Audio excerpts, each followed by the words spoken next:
je vous laisse prendre vos livres. Il s'agit aujourd'hui d'un nouveau Pérec que nous abordons ensemble.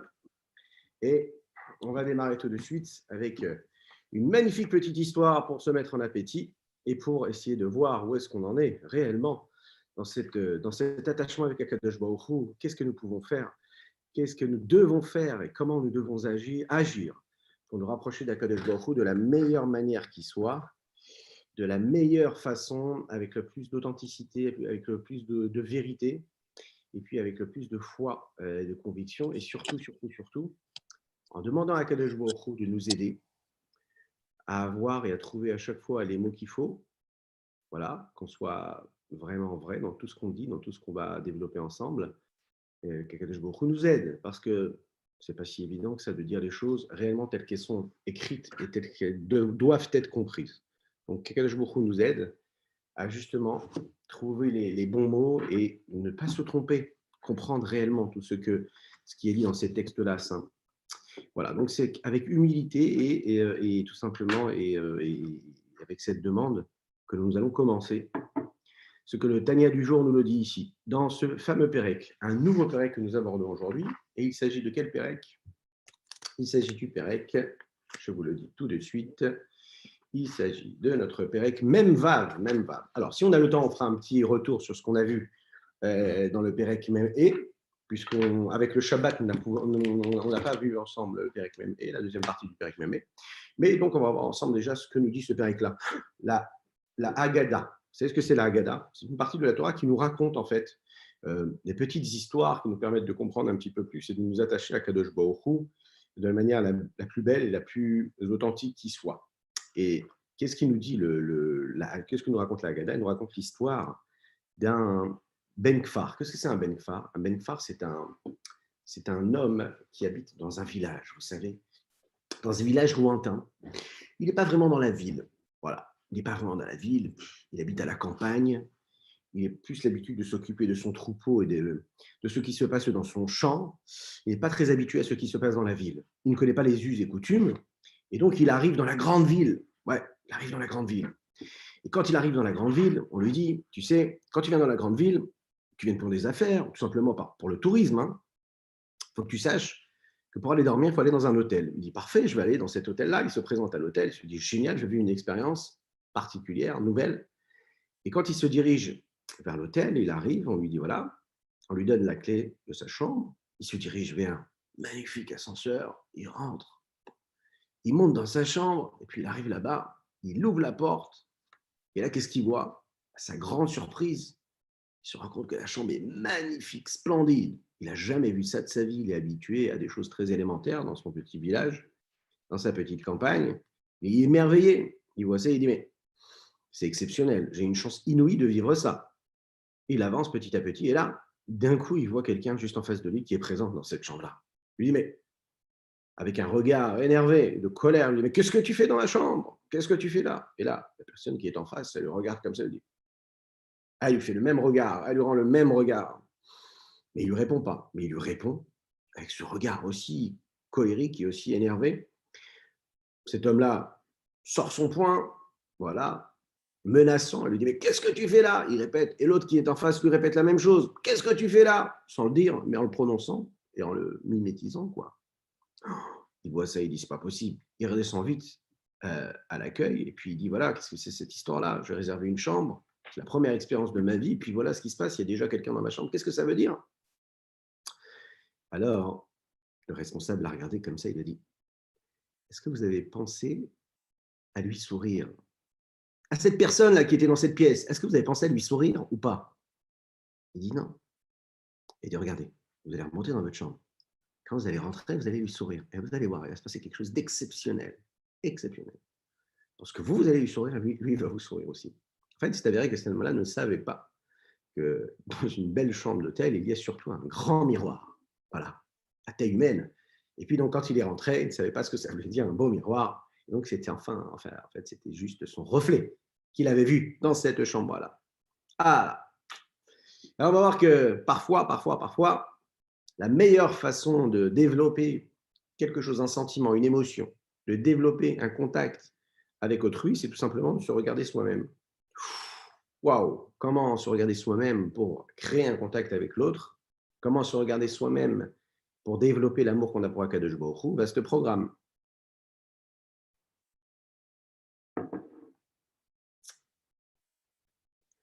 Cette histoire-là m'en rappelle une autre. Une fois, il y a un riche homme qui n'était pas riche à la base. Il va voir un très, très grand sadique et il avait l'habitude, lui, de vivre avec un sentiment, une volonté phénoménale de faire la tzedaka. Il adorait faire ça, la tzedaka. Toujours donner, donner, donner, donner. Et donc, dès qu'il avait la possibilité de donner, il donnait. Lorsque les gens arrivaient dans son village, il donnait. Lorsque les gens arrivaient dans son quartier, il les invitait. Il n'avait pas grand-chose, mais il adorait donner. Pour lui, c'était super important de donner la tzedaka. Très généreux, il s'occupait de chacun comme il le pouvait avec ses moyens. Bien sûr, un jour, il invite un très, très grand rave chez lui à la maison. Et puis, ce grand rave voit un petit peu son amour pour la tzedaka. Il lui dit, tu sais, regarde, je vais te faire une belle bénédiction, une belle bracha. Et Akadosh Baruch Hu va te donner encore et encore, tu verras, ça va être exceptionnel. Et il lui fait une belle bracha afin qu'il devienne très, très riche. Et bien sûr, la bracha se réalise, la bénédiction se réalise. Il devient très, très riche. Waouh! Il devient très riche, c'est parfait.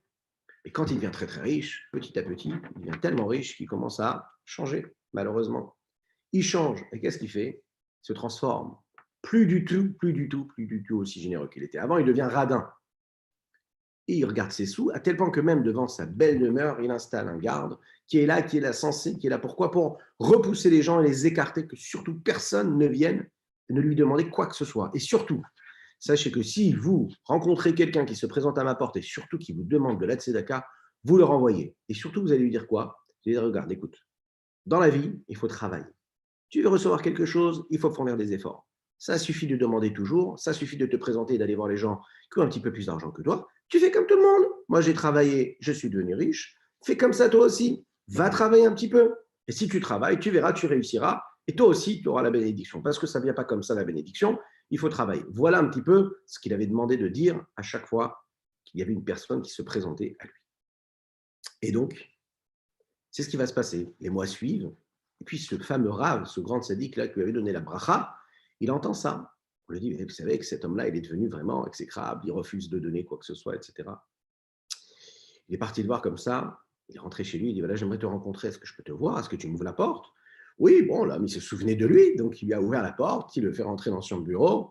Qu'est-ce que je peux faire pour vous, monsieur le rabbin? Est-ce qu'on peut trouver une solution pour faire en sorte que vos affaires aillent un petit peu mieux? Je peux vous donner des conseils, hein, parce que ça suffit comme ça de demander. Je vais vous donner des conseils. Et puis vous verrez qu'il y a des rentrées qui peuvent arriver très facilement. Il y a des techniques. Et là, le Rav, il le répond, il le regarde comme ça, il lui dit, viens avec moi.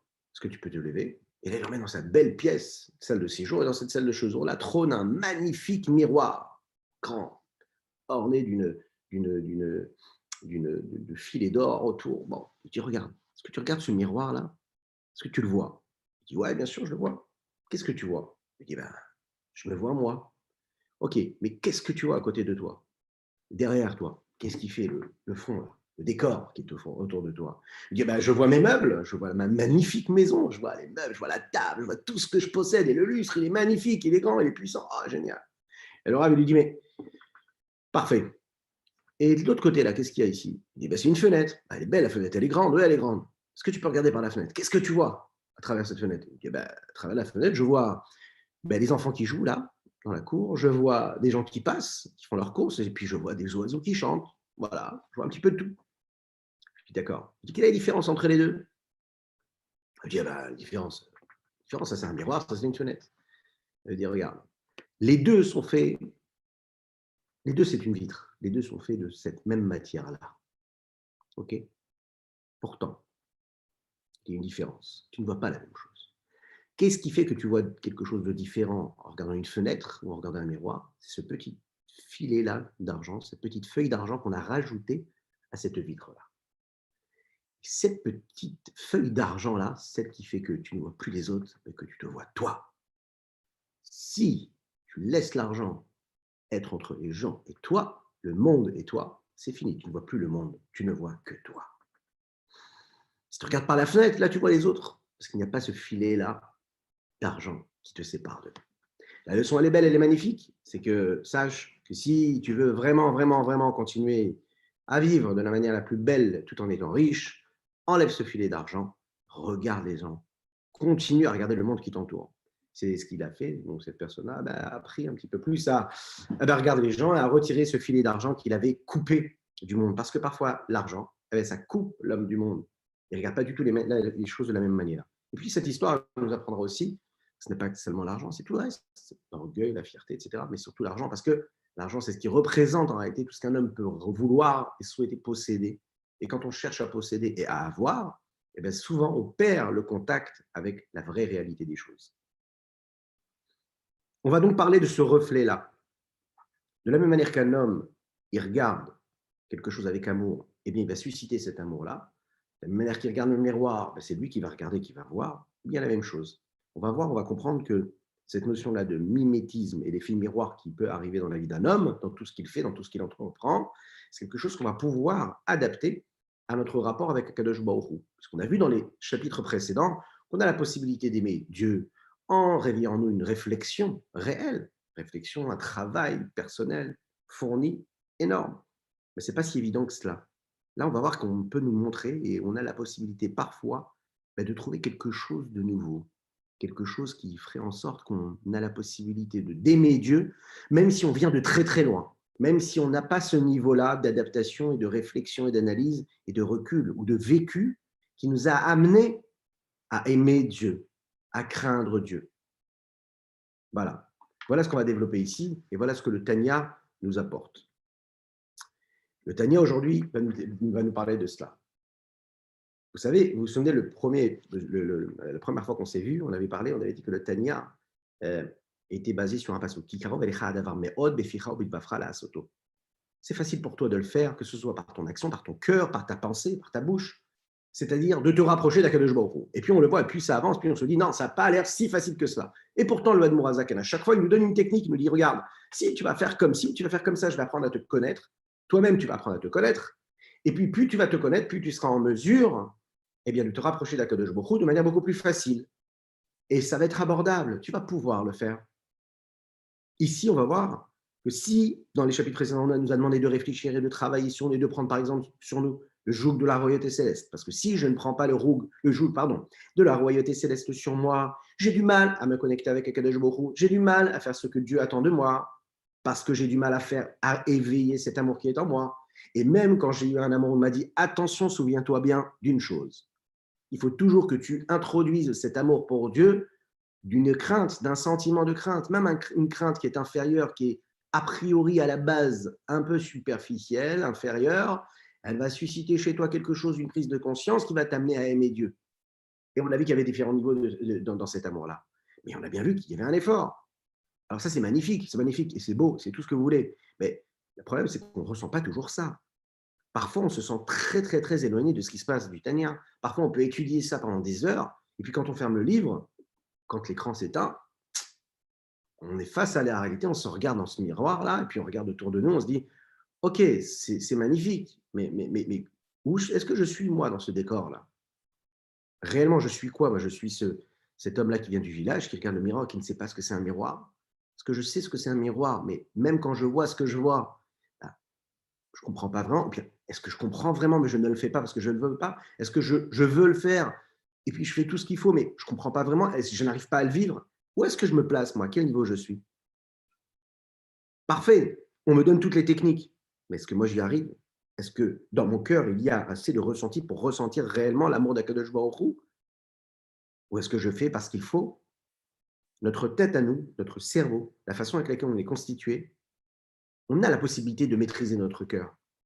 Mais qu'est-ce qui se passe dans mon cœur? Qu'est-ce qui se passe dans ma tête? Pour que je puisse la mettre en mouvement et puis lui donner l'ordre à elle, comme on l'avait vu que la volonté, c'est la capacité à donner l'ordre même à mon cerveau, de mettre en route tout un système cérébral qui va susciter des envies et des émotions et des ressentis. Mais cette volonté-là, comment est-ce que je vais la saisir? Comment je vais réussir à cela? Donc, on m'a donné les techniques, on m'a dit comment ça se passait, on m'a dit ce qui se passait réellement, on m'a dit qui j'étais plus ou moins, on m'a dit vers quoi je devais tendre et à quoi je devais aspirer. Mais comment, quand je suis tout à fait simple, quand je n'y arrive pas, quand je ne suis pas capable de déceler toutes ces choses-là, quand je vis les choses sans les vivre? Il n'y a pas quelque chose de plus simple pour moi qui peut me permettre d'aller plus rapidement, de toucher réellement le vrai message, le message réel? Lorsque, par exemple, je suis quelqu'un qui commence du niveau le plus bas, lorsqu'un enfant commence du niveau le plus zéro, lorsque je suis cet enfant dans le rapport avec Dieu, alors je peux être quelqu'un qui est totalement écarté de la religion pour le moment. C'est-à-dire que la vie, elle a fait que je n'ai pas été dans une situation où j'ai compris ce que voulait dire Dieu. Je n'ai pas compris ce que voulait dire la présence de Dieu. Je vis dans une réalité, celle du monde, celle dans laquelle je suis né. Je n'ai pas cette notion de sainteté, de pureté, de la doucha, de la sainteté de la Torah, etc. Je n'ai pas ça. Je suis très très loin de la religion. Et parfois, je suis même un peu moins loin. Je suis un peu rapproché. Je suis traditionnaliste. Parfois même, je suis très très très très religieux. Et pourtant, même en étant très très très religieux, ou en connaissant tout, en sachant tout, en ayant eu même une éducation où parfois j'ai été dans une école juive, et je sais tout, je connais tout, j'ai l'impression de tout connaître, et ce que j'entends là, j'ai l'impression de le connaître. Et pourtant, j'ai cette sensation-là d'être tout neuf, d'être un enfant, c'est-à-dire d'être un enfant au niveau le plus bas du terme. C'est-à-dire que j'ai je suis à tellement je me sens tellement détaché dans ce que je fais, tellement pas impliqué, tellement pas dans le ressenti, que j'ai l'impression d'être complètement déconnecté. Ma tête parfois est tellement matérialisée, elle est devenue tellement grossière, je suis tellement plongé, par exemple, tout en connaissant et faisant les choses, tellement plongé dans les plaisirs du monde, dans ce que le monde m'offre, que ce soit permis ou interdit. Et dans cette situation-là, on l'a déjà dit, ces éléments-là extérieurs font que cette matérialisation, cette grossièreté-là dont je suis le plus grand client, eh ben, a fait que j'ai bouché un petit peu ma tête et mon cerveau, et puis mon cœur aussi. Et puisque j'ai bouché tout cela, ben, je ne ressens plus les choses. Je n'arrive même plus à les comprendre, je n'arrive même pas à les ressentir. Et même si je fais tout ce qu'il faut, même si mon niveau est très élevé dans la religion, ou parfois je suis très, très, très détaché de la religion. Et pourtant, j'ai ce souhait, j'ai envie quand même de comprendre, ou bien j'ai l'impression quand même d'être connecté avec quelque chose. Qu'est-ce qui fait qu'en même temps, je n'ai pas cette capacité-là, et je n'y arrive pas? Et comment je vais pouvoir trouver la solution? Et sont donc là la merveilleuse et magnifique nouvelle que le Tanya va nous donner aujourd'hui. Il va nous dire, tu sais, ne t'inquiète pas. On a pensé à chacun, on a pensé aussi à toi. Et à toi, on va te donner une solution. À toi, on va te permettre de comprendre réellement ce que tu peux faire. Et comment est-ce que tu peux le faire? On va te donner une technique qui va passer outre tout ce que toi tu penses qui est euh, quelque chose de contraire, quelque chose de très, très, très éloigné de ce que tu es ou de ce que tu as, de ce que tu possèdes, de ce que tes parents t'ont donné, de ce que tes parents t'ont fait hériter, de ce que tes parents t'ont inculqué dans l'éducation. Alors, en le voulant ou sans le vouloir. Parce que parfois, on veut, dans l'éducation, donner des messages. Parfois, on fait tout ce qu'il faut pour donner des messages. Parfois, on a même la possibilité et l'impression d'être euh, à fond dans le message. C'est-à-dire qu'on a l'impression de vivre le message au point que nos enfants, notre épouse, notre époux vit le même message que nous avec autant de force. Pourtant, ça n'est pas si facile. Ça veut dire que je me dis, mais réellement, est-ce que j'ai vécu toute mon enfance comme cela? J'ai vécu toutes ces choses-là que mes parents m'ont inculquées, qui m'ont donné. Et pourtant, j'ai l'impression que quand moi je les vis, je ne vois pas l'âme de la chose. Je n'ai pas l'impression de les vivre à 100%. J'ai l'impression de refaire un petit peu, de reproduire ce qu'on m'a appris à faire. Et puis parfois, même dans un couple, on peut vivre les choses de la même manière. Et puis il y a une personne des couples qui va avoir honte de vivre la chose comme elle voudrait le vivre parce qu'elle ne le ressent pas à 1000%. Et puis en face d'elle, il y a une personne qui vit la chose un peu plus forte. Alors on a celui qui vit la chose à 1000% ou à 900%, et il y a celui qui vit à 2%. Et pourtant, il va montrer une image.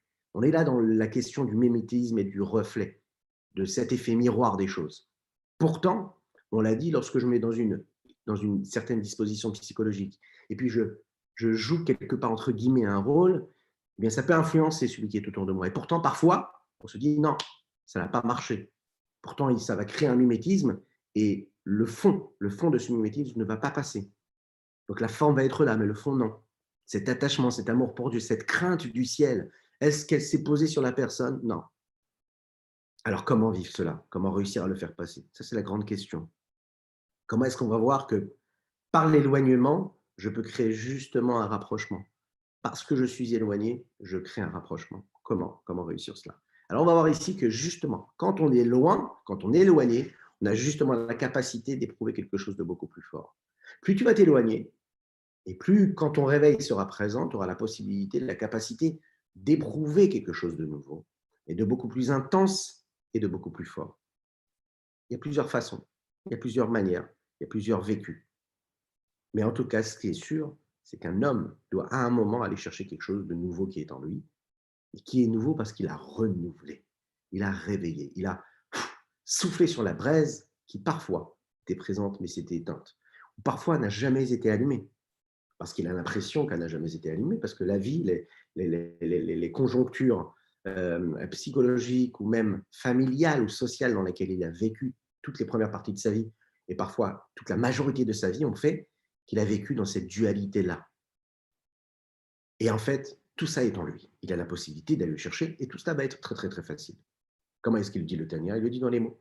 Il y a une façon très, très directe, droite, pour chacun, pour l'homme. Shavé l'echol nefesh, qui est égal à tout homme, peu importe notre niveau. Les karov, c'est quelque chose de possible et de proche de l'homme. Adavar meod, les horaires de réveiller ou les haïr, et de faire briller. Or, ahava, tekua ou meseteret belibo. De révéler, de réveiller l'amour, la lumière de l'amour qui est fixée, takua, comme un clou qu'on prend sur un mur et qu'on fixe. Donc cet amour pour Akadosh Baruch Hu, ça n'est pas quelque chose qui est superficiel. L'amour que j'ai pour Dieu est en moi, il est fixé, il est bloqué, il est inséré en moi, il ne peut pas bouger. Cet amour-là est quand même caché. Liot, meira betokef ora, afin de pouvoir révéler et afin qu'elle puisse briller avec toute sa force et sa puissance. Comme un feu qui brûle, un feu ardent, et qui se dévoile dans son cœur et dans son cerveau, au point d'arriver quoi à un niveau où il va être tellement émerveillé, tellement influencé, tellement impacté par ce qui se passe et qu'il ressent l'imso, nacho, lachem, begufo, ou meodo. Être capable de donner complètement et d'aimer Dieu, c'est-à-dire quoi? Tu vas aimer Dieu par ton cœur, avec de tout ton âme et de tout ce que tu as. Mais Odecha, c'est quoi? C'est tout ce dont tu possèdes à l'intérieur de toi-même, de ton être, psychologique, émotionnel, mais aussi tous tes moyens. C'est-à-dire que tu vis toute ta vie. Toute ta vie est influencée par cet amour d'Akadosh Baruch Hu. Ce que tu manges, ce que tu bois, ce que tu vis, ce que tu dis, ce que tu entends. L'environnement dans lequel tu vis, ça va être un environnement qui est donc un environnement d'amour pour Dieu.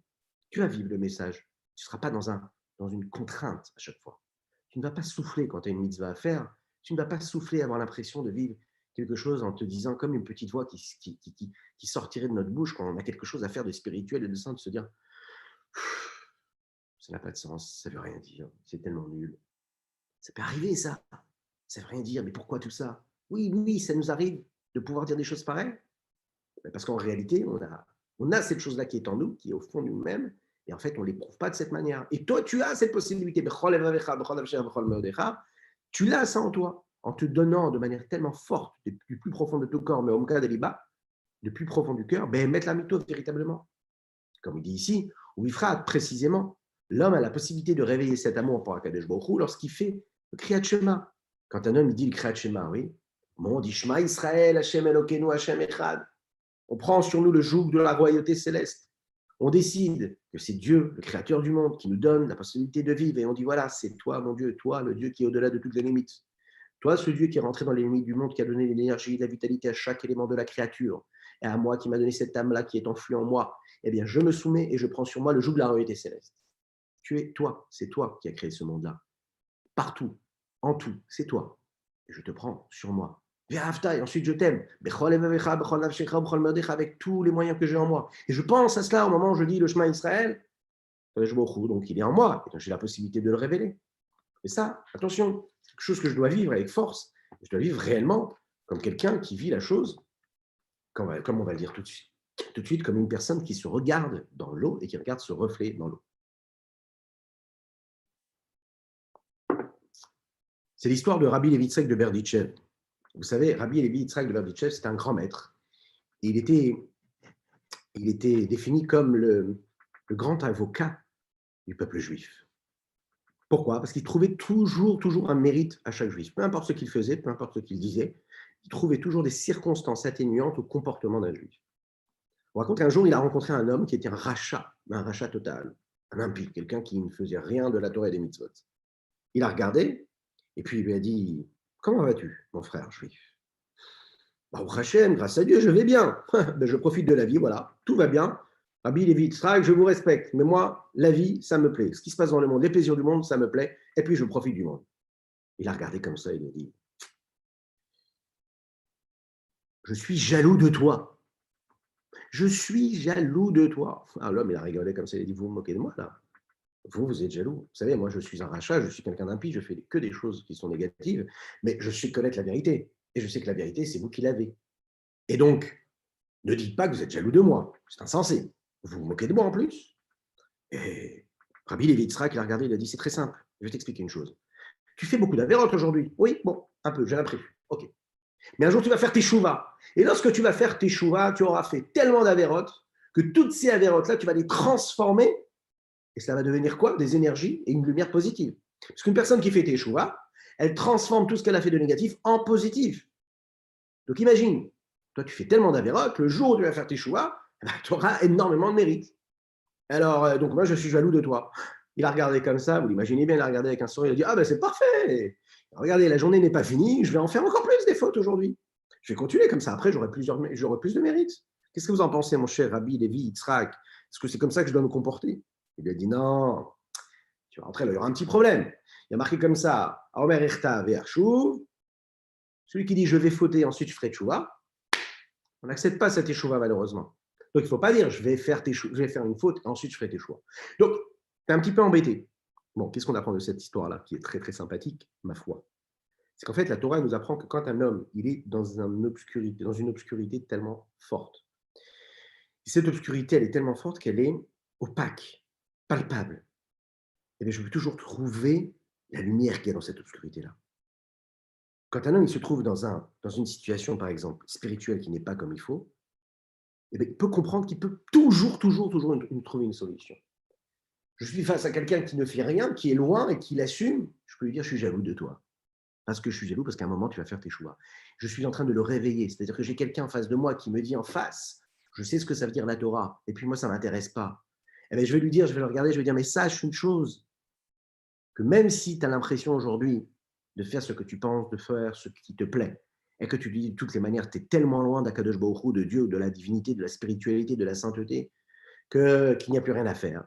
Sache que dès l'instant où tu vas faire tes choix, hein, tu vas pouvoir t'élever. Et si tu vas pouvoir t'élever, alors tu as un mérite infini. Donc, qu'est-ce que j'ai vu ici? Je n'ai pas vu l'obscurité, j'ai vu quelque chose, j'ai vu quelle était la lumière que je pouvais retrouver. Comment est-ce que j'ai regardé l'autre? Je ne l'ai pas regardé comme un rachat, je l'ai regardé comme quelqu'un qui va pouvoir devenir un tzaddik ensuite. Tout est une question de regard. Quelles lunettes, vous vous souvenez? Le bonheur se trouve dans les yeux qui le regardent. Quelles lunettes nous avons? Le bonheur ou même la beauté, elle se trouve dans les yeux qui la regardent. On voit les choses avec beauté, ben on les voit belles. On voit de l'harmonie, on trouve de l'harmonie. Ah, parfois, vous allez me dire, oui, mais c'est beau comme tout ce que tu racontes là, mais parfois, non, ça n'est pas beau du tout. Parfois, la réalité n'est pas belle du tout. Ben, c'est ce qu'il nous dit Rabbi Levi Yitzhak de Verdichev. Il dit, sache que tu peux changer la réalité. Parce que dans tout ce que tu vois d'obscur, il y a de la lumière. Rappelez-vous bien d'une chose, que tout ce qui est sur terre, c'est une création de Dieu. Donc même l'obscurité, c'est quelque chose. Quand Dieu il a créé le monde, il a dû créer une absence, entre guillemets. Cette absence, cet espace vide-là, c'est quand même un potentiel d'existence. C'est-à-dire que c'est peut-être vide, mais c'est de ce vide-là que va pouvoir naître et se créer un monde entier avec des créatures à l'infini. Il a dû créer un espace. Le fait d'avoir créé cet espace-là, c'est déjà une créature. S'il n'avait pas créé cet espace vide, c'est-à-dire le monde, ben, il n'y aurait pas eu de monde, puisque Dieu est partout à la fois. Donc, face à n'importe quelle situation, quand tu vas de l'obscurité, ça n'est pas que l'obscurité. L'obscurité, c'est une absence de lumière. Donc, toi, quand tu viens et tu rallumes cette lumière-là, donc il y avait un manque de lumière, et bien très rapidement, l'obscurité se s'en va. Donc, le regard que tu vas avoir va changer ce que tu regardes, ce que tu vois. L'exemple ici qu'il donne le Admorazaken, il dit c'est comme un homme regarde son reflet à travers l'eau, eh bien, c'est de la même manière qu'il faut regarder ce qui se passe dans notre cœur. Dans notre cœur, il y a quelque chose, une force inouïe, une force forte, puissante. Mais cette force-là qui est dans le cœur de l'homme, si je la regarde comme il faut et je la laisse s'exprimer, eh bien, c'est la même chose. Ce même reflet que l'eau me renvoie, eh bien, ce cœur-là me renverra vers qui? Vers Dieu. Puisque ce qui se passe au fond de mon cœur, c'est la présence de Dieu, c'est l'amour de Dieu. Donc si je révèle cet amour pour Dieu, Eh bien, c'est Dieu qui va résider en moi. On explique, on dit, mais comment ça se fait qu'on donne cet exemple-là de l'eau? Tout à l'heure, on a commencé à raconter, par raconter cette petite histoire-là qui concerne le miroir, cet effet miroir. Pourquoi donner l'exemple de l'eau et pas du miroir?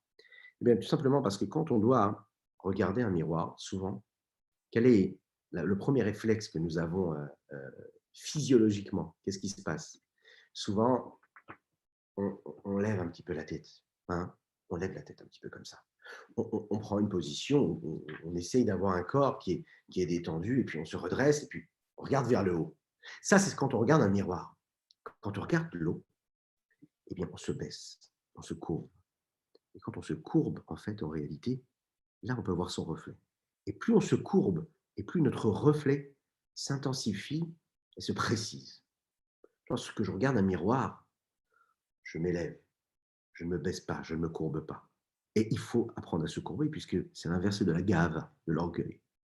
Un homme doit marcher jamais en ayant la tête vers le haut. On dit, le Shulchan Aruch nous dit, on doit avoir la tête un peu courbée, vers le bas. Pourquoi? Parce que je dois me soumettre, être dans une position où je suis là pour m'attacher avec l'autre, me relier avec mon prochain. Voir l'autre, c'est être capable de se baisser, de courber un petit peu la tête. Et puis, vous savez, de l'eau, une bonne eau, c'est quoi? C'est une eau qui est calme, pas une eau qui bouge énormément.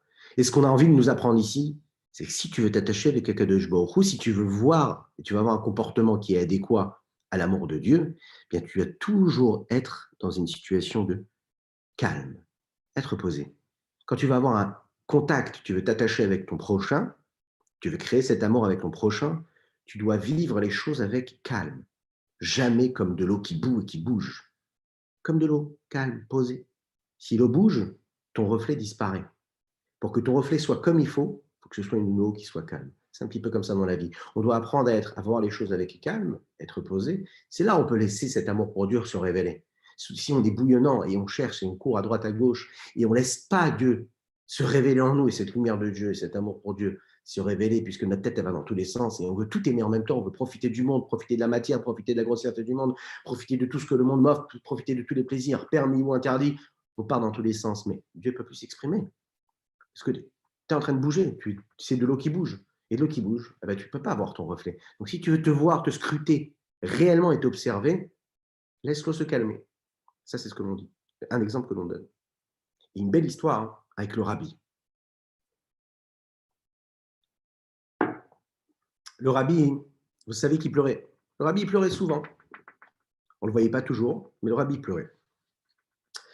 Pourquoi? Parce qu'il aimait les juifs, le rabbi. Ouais, il aimait les juifs. Et nous, parfois, on peut pleurer, on peut vouloir pleurer, mais on a du mal à pleurer comme le rabbi pleurait.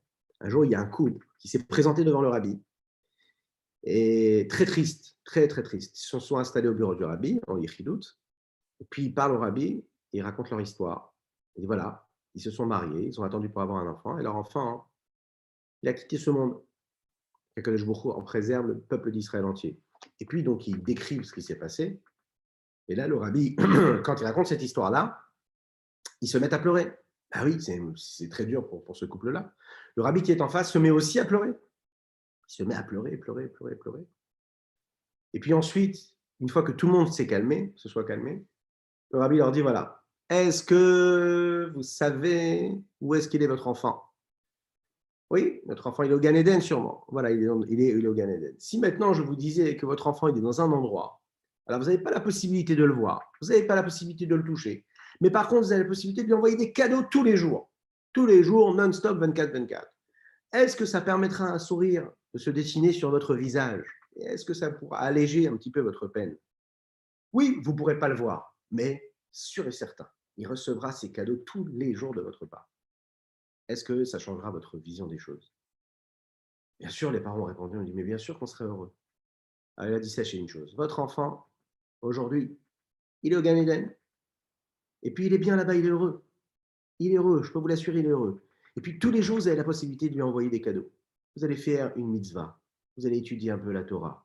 Chaque chose que vous allez faire, c'est des cadeaux pour son âme. Et donc à chaque fois que vous allez faire quelque chose de positif, eh ben, lui recevra cette âme-là. Les parents ont témoigné ensuite, ils ont dit justement, c'est ce qu'ils ont fait. Mais ils ont dit aussi une chose, ils ont dit c'était la première fois qu'une personne pleurait avec eux. Qu'est-ce que ça veut dire? Ils ont rencontré tous les psychologues du monde. Ils ont rencontré tous les rabbinim du monde, tous les grands maîtres, toute la famille qui était présente dans ces épreuves-là. Mais jamais personne a eu la façon de pleurer que le rabbi a eu au moment où il racontait leur histoire. Les psychologues avaient toutes les façons, ils savaient comment trouver les bons mots pour essayer de les calmer, leur trouver et essayer de, non, les consoler, peut-être. Jamais personne n'avait pleuré. Voilà qu'il se présente devant le rabbi de tous les juifs. Puis là, il se pose et puis le rabbi pleure avec eux. Ils se sont dit, le fait d'avoir vu le rabbi pleurer avec eux, d'avoir partagé cette peine-là, donc il y a eu cet effet miroir, kamaïm, apanim, l'apanim, c'est-à-dire comme l'eau est pour la face quand elle la regarde, eh bien, c'est ce qui a suscité en eux cet amour et puis ce soulagement réel. Avoir la capacité de voir un juif, de voir son prochain et de le voir et de tellement ressentir ce qu'il ressent dans sa vie au point d'éprouver la même chose que lui, il éprouve, ça me permet de créer une union dans le peuple juif, ça me permet de créer une union tellement totale et une sérénité dans mon foyer, avec mes enfants, avec mon épouse, avec mon époux, parce que j'ai vécu la chose avec tellement d'intensité, de vérité, d'authenticité, qu'il n'y a plus rien qui triche. Donc, qu'est-ce qui se passe? Ben, l'amour se réveille. L'amour se révèle. Ce qui est enfoui au fin fond du cœur de la personne, de l'enfant, de l'épouse, de l'époux, ou de l'ami que j'ai rencontré dans la rue, ou bien de celui que je ne connais même pas, eh bien, je vais réussir à réveiller cet amour-là, dans ce regard-là. Comme on le sait, comment une personne peut fondre, peut avoir 60 ans, 70 ans, n'ayant jamais mis les téphilines. Et puis, parfois, elle va accepter de mettre les téphilines en ayant refusé 5 minutes avant. Et puis, voilà un homme qui va regarder cette personne-là avec un regard d'amour véritable. Un jeune juif qui fait ça parce que le rabbi lui a demandé. Mais il va le faire avec une telle abnégation. Il n'est pas lui-même, il est juste le représentant dans la force du rabbi, par exemple. Et combien de personnes l'ont vécu, ça, ce miracle, de se dire, mais comment est-ce qu'il a pu se décomposer? Comment est-ce que cette personne-là qui refusait avec tous les arguments qu'elle pouvait avoir de refuser de mettre les téphilines, comment à son âge, avec son importance et son rang social, elle a pu accepter de se soumettre, de mettre les téphilines alors que juste avant, elle n'était pas du tout capable de l'accepter, qu'elle avait toutes les excuses pour ne pas le faire. Parce qu'en face, il y a eu quelqu'un qui n'était pas là pour ce qu'il est lui, mais comme un passeur, un transmetteur.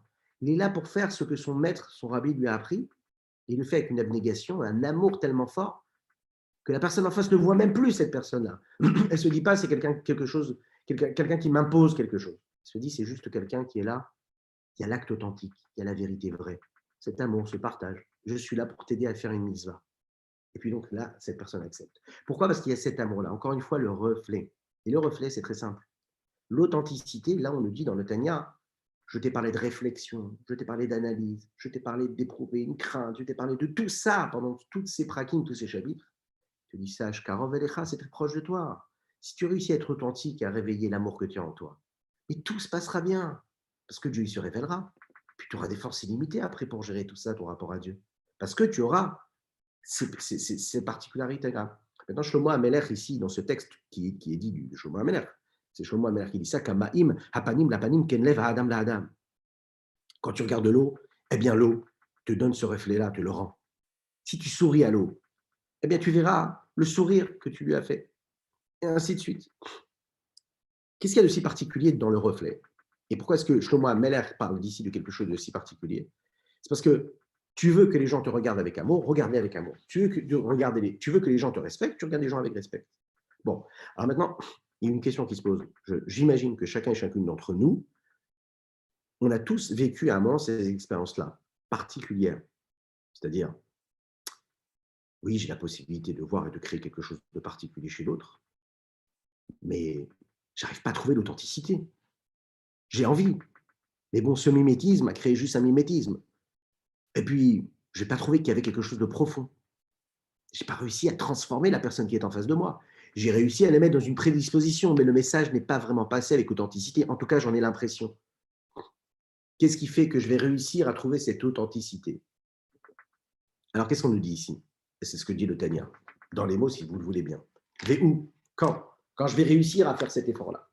Kacher Yassim El Libo. Quand l'homme il va réfléchir à ça, mais attention là cette fois-ci, sérieusement, vraiment, Mashama Rakatouv, ce que le texte dit, Shlomo HaMelech dit dans Michelet, Kamaim apanim lapanim ken leva adam el adam, comme l'eau, comme le reflet d'un visage qui regarde l'eau et pour l'eau. La même chose est le cœur de l'homme pour l'homme. Pérouge, ça veut dire que quoi? De la même manière qu'un homme qui regarde l'eau, la forme de son visage qu'il regarde, c'est ce qu'il va regarder. Ce n'est pas seulement la forme superficielle de la face qui se reflète, mais également tous les petits recoins de son âme. C'est-à-dire que ce qui représente aussi son émotion, d'accord? La forme de son sourire, qu'est-ce que son visage reflète? Les petits détails de son visage. Non pas juste un visage, ses nuances. Et puisque ces nuances-là se reflètent quoi? Ce qui se passe à l'intérieur de son âme, c'est un reflet de son ressenti réel. Par exemple, si c'est de la joie, il va ressentir de la joie. Si c'est de la tristesse, il va ressentir de la tristesse. Quand l'homme vit de cette façon-là, alors qu'est-ce qui se passe? Il se passe tout simplement qu'il peut refléter des détails. Et quand ces détails se dégagent, se révèlent et se voient, à ce moment-là, il peut éprouver quelque chose de phénoménal. Donc, c'est authentique ce qui se passe ici. Kachamama, c'est la même chose. Lève Adam Aneman, lorsqu'un homme aime véritablement d'un amour profond l'autre homme, la personne qui est en face de lui, eh bien,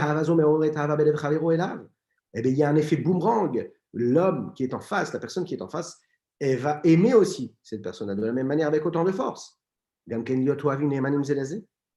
Au point d'être même fidèles l'un à l'autre.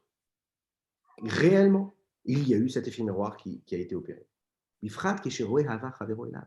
Précisément, quand l'homme voit que cet amour-là qu'il a pour lui, ce n'est pas juste du sentiment, c'est un réel amour qui fait qu'il se dit « je vais tout faire pour lui changer, pour lui donner ce dont il a besoin, parce que c'est mon frère », la personne qui est en face, elle le ressent tout de suite.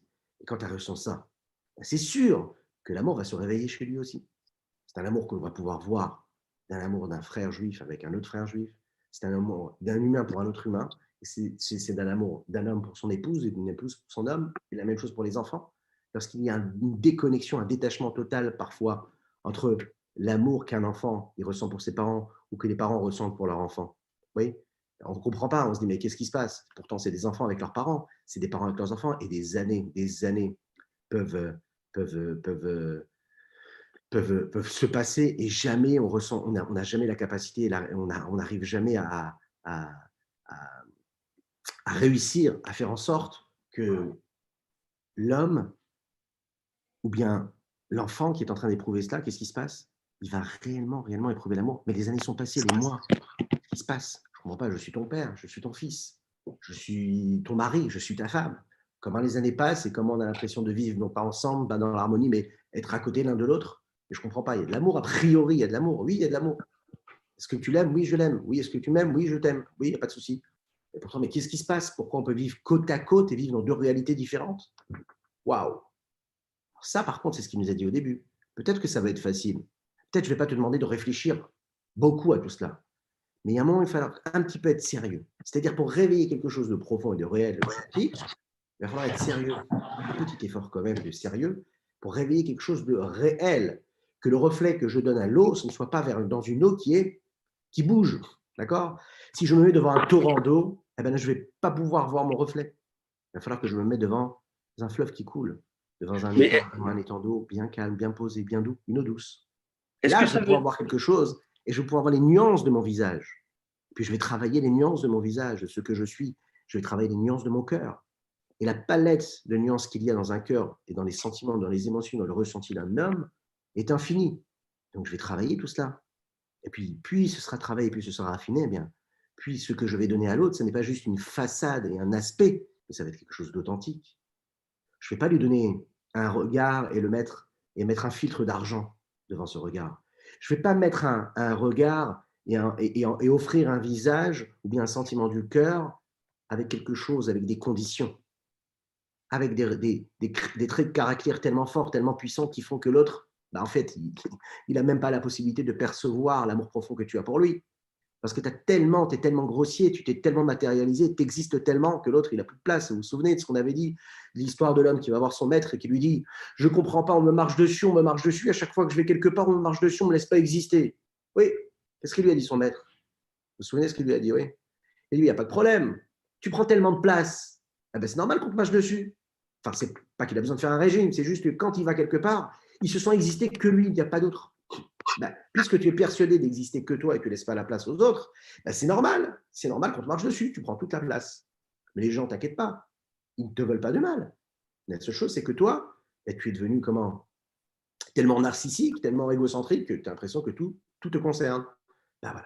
Donc, dans ta relation, dans ton couple ou dans l'éducation de tes enfants, si tu es en train de dire quelque chose à ton fils et tu lui dis avec la plus grande amour qu'il puisse y avoir, mais au moment où tu lui parles, tu ne laisses pas exister, tu n'essayes même pas de déceler qu'est-ce qui se passe dans son visage. Et en fait, lui, il a un ressenti qui est totalement contraire à ce que tu es en train de lui raconter. Donc, c'est peut-être magnifique ce que tu es en train de lui dire. Et parfois même, tu n'es même pas en train de lui crier, tu lui dis gentiment, avec beaucoup d'amour. Ce truc, c'est que tu n'as même pas laissé exister, tu ne le regardes même pas. C'est-à-dire que tu te regardes toi en train de lui dire quelque chose. Idem pour le couple, on ne va pas rentrer dans les détails. C'est-à-dire que quand on se voit nous-mêmes exister, mais on ne cherche même pas à savoir est-ce que l'autre, qu'est-ce qu'il est en train de ressentir, on peut passer notre vie, vivre complètement à côté de la plaque. Vivre côte à côte et non pas ensemble. Pas d'harmonie, pas d'amour. Et ce rapport-là, on peut l'avoir la même chose avec Akadosh Baruch Hu. Je vais me lever, je vais faire tout ce que j'ai à faire. Je vais étudier, je vais faire des mitzvot, je vais tout faire. Mais lorsque je suis dans une position où tout part dans tous les sens, tout est brouillé, tout est flou, donc je ne vois rien, je fais, j'agis.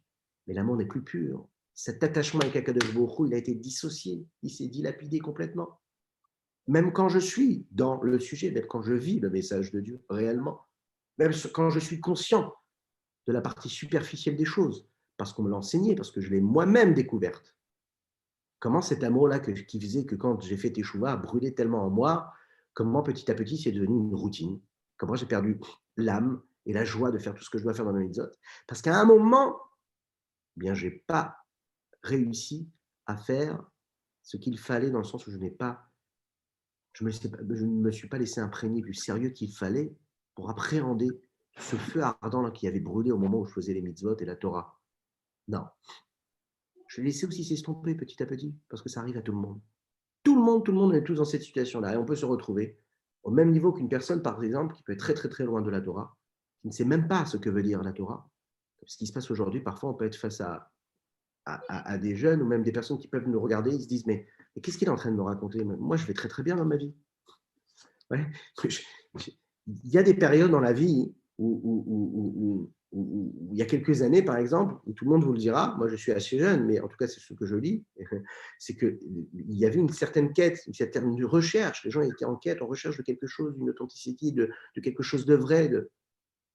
Mais parfois on peut vivre, et on s'en rend compte parfois, non, je ne cherche rien de spécial, moi je suis très très bien. Je n'ai pas de questions particulières, voilà. Allez-y, les enfants, les jeunes, posez vos questions. Est-ce que vous avez besoin? Vous avez des questions sur Dieu, pas Dieu? Non, non, on n'a pas de questions, on est très bien. Ça, c'est pire que tout. Et malheureusement, face à cela, qu'est-ce qu'il faut faire? Il faut réussir à avoir un regard tellement, tellement d'amour. La personne en face, elle est là, elle se dit, mais il y a quelque chose qui s'est réveillé en moi, pas parce qu'il me l'a imposé, juste parce qu'il a essayé de vivre le message. Et parfois, même quand on a l'impression de vivre le message avec tous ces critères-là, eh bien, on a l'impression de passer à côté. Et donc là, c'est ce que le Tanya nous dit ici, essaye de travailler ton vrai visage, ton vrai reflet, réellement celui qui est en toi. Parce que c'est vraiment celui qui est en toi qui pourra parler à celui qui est en l'autre. Et ça, ici, nous dit le Tanya, c'est pareil, c'est quelque chose qui peut se faire et se vivre chez chacun et chacune d'entre nous, peu importe notre niveau. Même quand un homme peut nous paraître plus grand que l'autre, plus petit que l'autre. Ça ne change rien.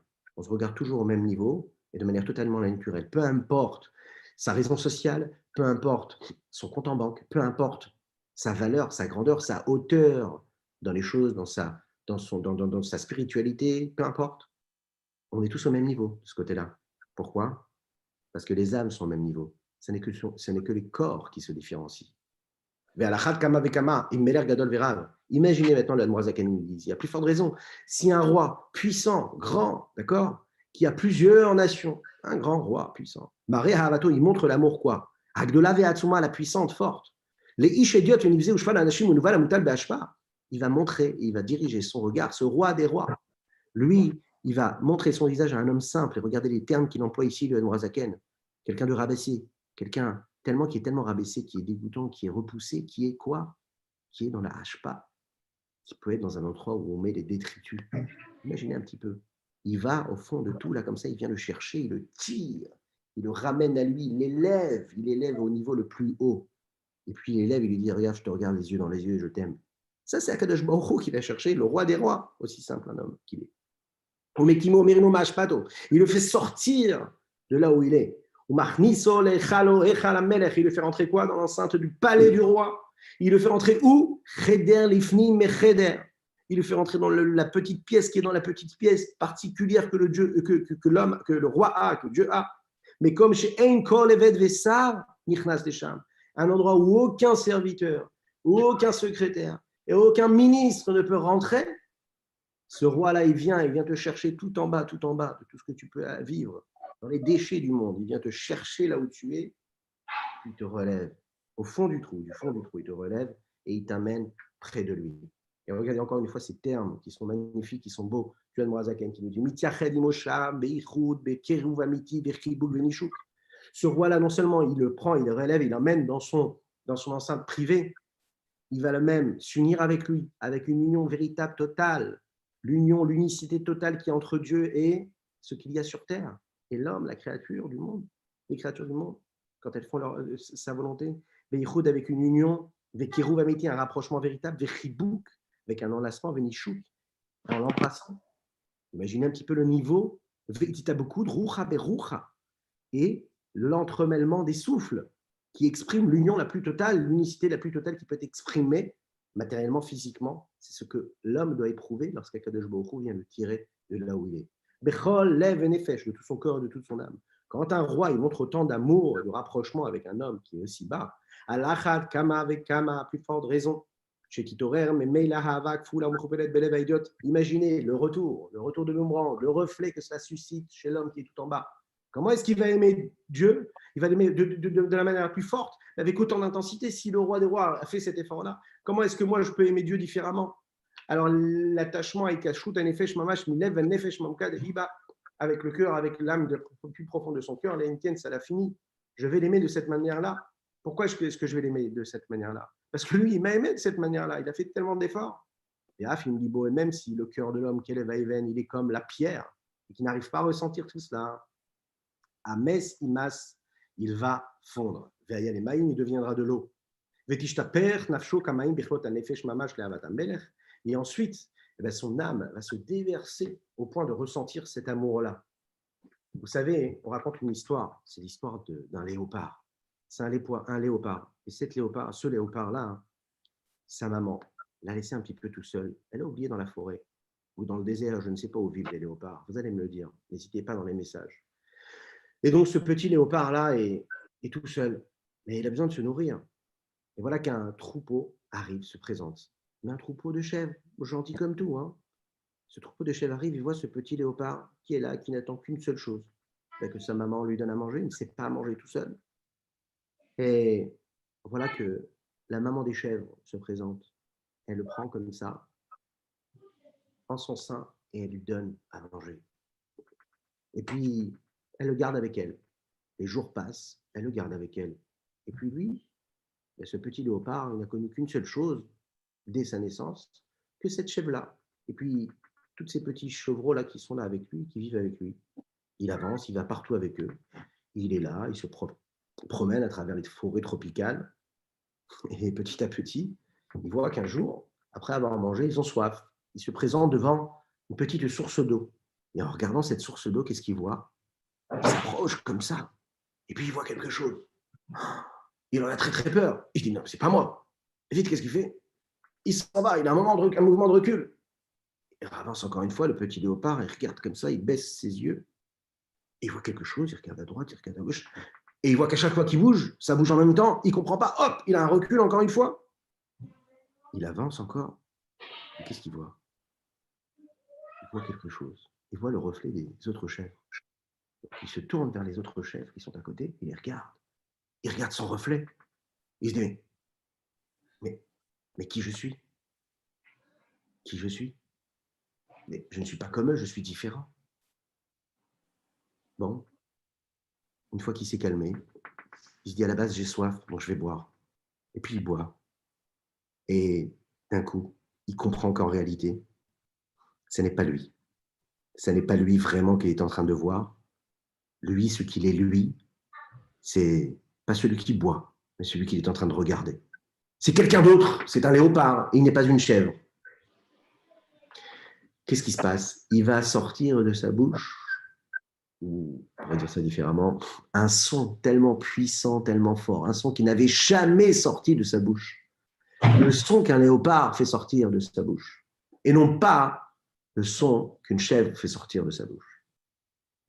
Il devient à ce moment-là le léopard.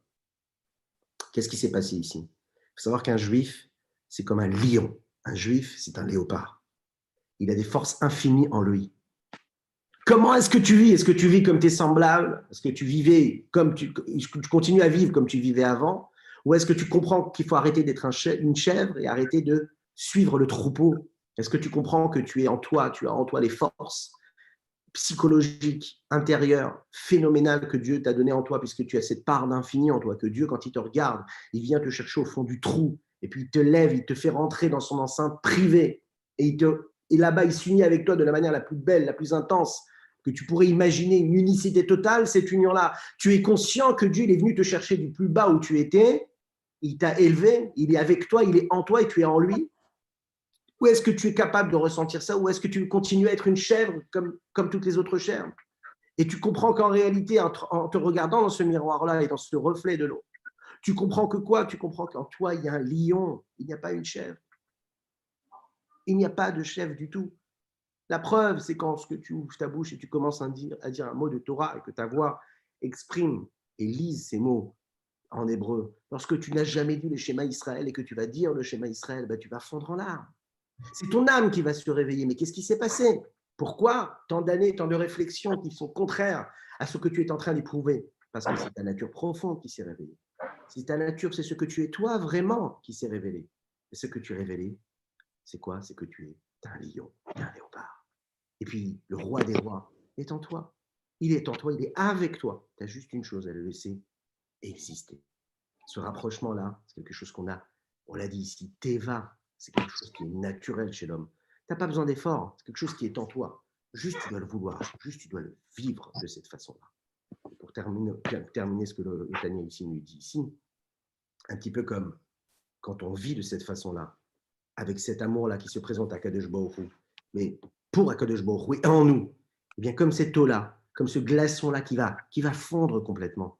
Ce glaçon-là, il va fondre, il va devenir de l'eau. Donc toi qui étais de marbre, toi qui ne ressentais rien, tu as juste essayé un petit peu de raviver cette braise-là qui était en toi. Et cette braise-là, quand elle était en toi, elle a fait fondre petit à petit ce glaçon-là. Ce glaçon-là qui était un glaçon, il est devenu quoi? De l'eau, qui est venu se rajouter à cette eau-là, à cette eau douce, tranquille, sereine, tranquillement. Voilà ce qu'on pourrait dire aujourd'hui de manière la plus facile. Hein, ça a l'air très très facile et évidente. La seule chose que je peux vous dire ici, c'est que de quelle façon nous pouvons, et de la meilleure façon, hein, comment est-ce qu'on peut vivre ça de la manière la plus belle, que ce soit dans notre milieu social, que ce soit par rapport aux gens qu'on rencontre dans la rue, que ce soit par rapport à l'éducation de nos enfants. C'est ce que le rabbi avait toujours l'habitude de dire, qu'il faut être une dougma chaya. Une dougma chaya, c'est comme cet animal-là, comme ce léopard et ce lion-là, être un exemple vivant. Lorsqu'on est un exemple, on n'a pas besoin de parler. Lorsqu'on est un exemple, il faut juste être. Lorsqu'on est un exemple, on a juste besoin de vivre le message à 100%.